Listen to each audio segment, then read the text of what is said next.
came up with one. Tim McGraw, yeah. Throwback.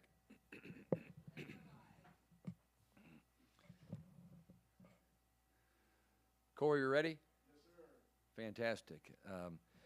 Hey, it's great to have another start to a season. I want to give a huge shout out to our crowd this weekend. They were fabulous.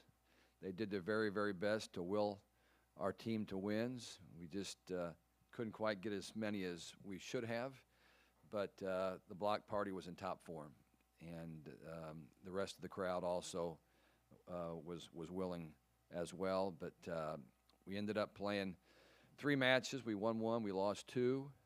I felt like in the first match against Duke and the third match against Loyola, our team played very well, and we played hard and we competed, and I saw a lot of good things. Against Creighton, they seemed to find a way to manage us much more easily.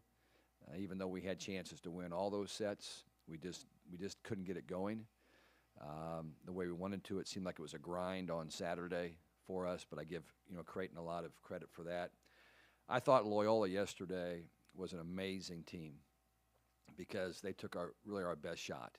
Now we're not 100% healthy. We got a player or two that's not where I think they will be in a couple more weeks, but we played really, really well and really hard and played a lot of different players, and everybody performed at a good level. And we had that 12-8 lead in the 5th set, and we just couldn't find a way to win the match. And so that's disappointing. But on the other hand, I saw so many good things from our team. That is a relatively young team if you're paying attention. And I'm excited about where we can go if we can just hold together as a unit and stay positive. But our non-conference schedule is really, really tough, as I've pointed out before, and that's all on me because I think our team will be ready for that, and we'll eventually make that be a positive for us. And then we get into the Big Ten season, which is always tough. But it's nice to see you folks here today, and I'm ready for questions at this point. Sorry, Rachel, I didn't give you enough preparation on that.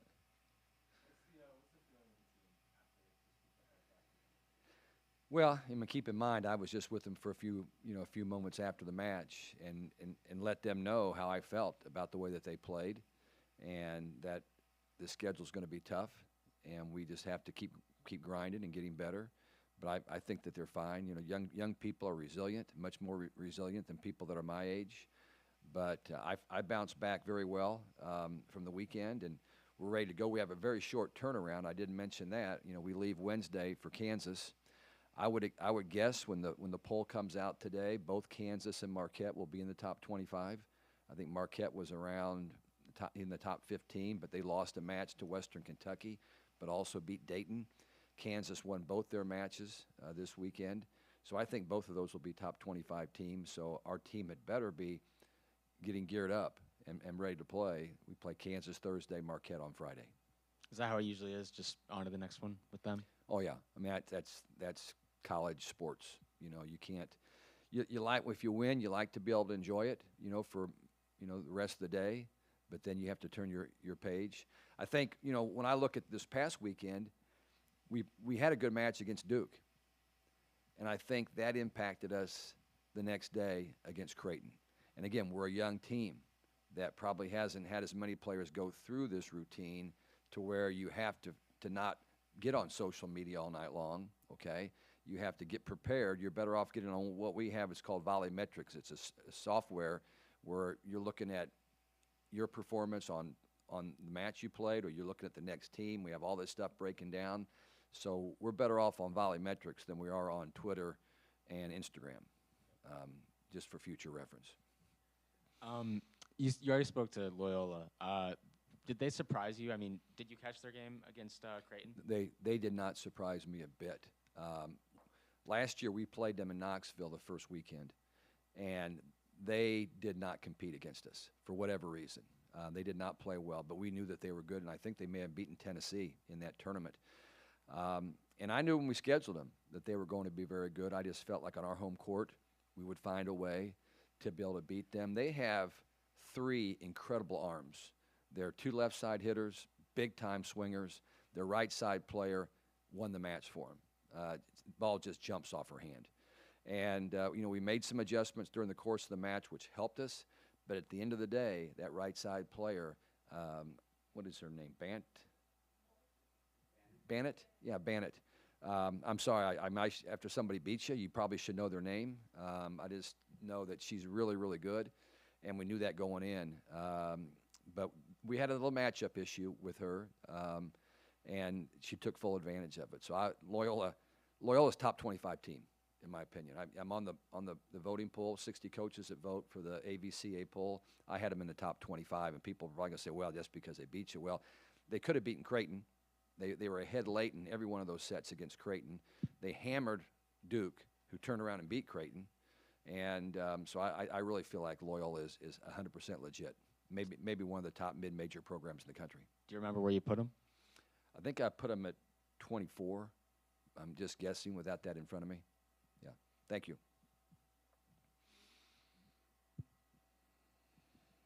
Dave, just do you get more clarification after the first weekend on what you want to do with the setting position?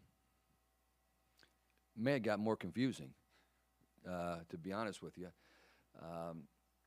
And that's only because our freshman came in and just played tremendous. Taylor Anderson, who everyone knows is a big-time prospect, just came in and played like she'd been there many, many, many seasons before.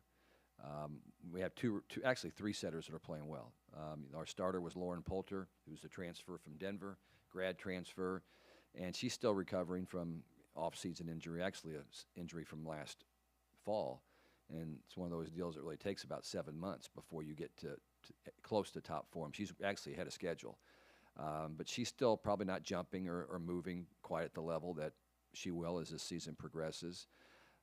We felt like in that match that it was her third match she had played in a row, and I thought she was maybe showing a little bit of fatigue, and she doesn't play as high above the net as what Taylor Anderson does, and their pin hitters were kind of taking advantage of us out there. That could have been our blocking scheme. It could have been just not being big enough, and then we brought Taylor in, and she made a significant difference, I think, with our blocking. Her serving was also very, very good, and then she ran the team better than what I expected. So I was pleased with that, and then we also have, of course, Sydney Yim, who's chomping at the bit because she's taken a big leap also.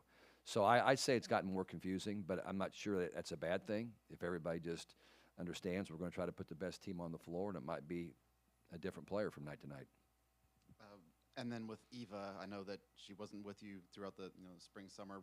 Was she kind of wearing down late last season? And then can you go through the process of her surgery and rehab? I don't know if I can go through everything. I'll give you some general information, Sam, because I think, it's when you have a great player like that, everybody has the expectations that they're going to bounce right back and be really good. But she did have what would consider I'm not sure how to describe it, but something that's kind of been hereditary, okay, and it had to do with her back. And so because of that, doctors thought, let's give her 6-7 weeks off.